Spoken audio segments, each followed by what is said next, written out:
With new humanitarian corridors in place, civilians are now rushing to escape some of the hardest hit parts of Ukraine, and many are heading to Poland. The UN says the country has already taken in roughly 1.3 million refugees so far. Phil Lipoff has more on that from Lublin, Poland.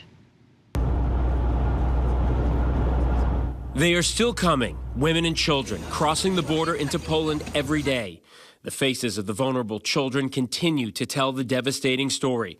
They are understandably scared, shy, confused, and exhausted. The difference between the first time we came here 2 weeks ago and now, the frequency of cars coming across the border is much greater. And more than 2 weeks after the Russian army invaded Ukraine, we are starting to see more elderly refugees like Larissa just across the border with her granddaughters, Genia and Anna.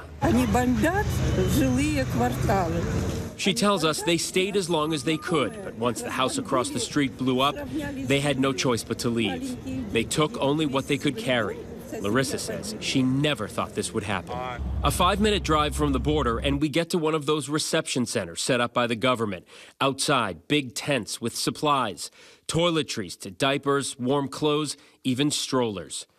Refugees come here for basic needs and to find shelter. This is where they're matched up with those who want to help, a ride somewhere, a place to stay.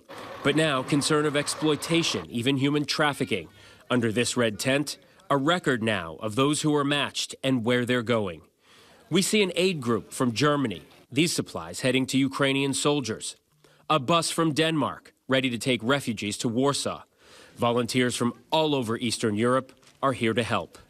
Inside, They're here and they're trying to figure out what's next. So what they can do is they can get some food, they can get the supplies they need, and then they come in here and you can see. It's not just women and children, but there are grandparents that are here. We've spoken to several sets of grandparents. Ukraine. Elderly women sitting on what they were able to carry across the border. Children playing with a toy they were given here. But any parent knows that excitement will be short-lived, as the uncertainty and the fear of being away from home, not seeing your dad, and being exhausted will soon take over again.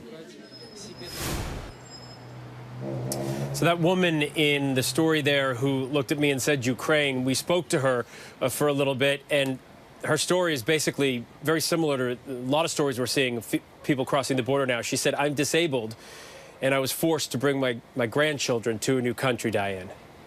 Phil Lipoff in Lublin, Poland. These stories are just heartbreaking. Phil, thank you. Hi, everyone. George Stephanopoulos here. Thanks for checking out the ABC News YouTube channel. If you'd like to get more videos, show highlights, and watch live event coverage, click on the right over here to subscribe to our channel. And don't forget to download the ABC News app for breaking news alerts. Thanks for watching.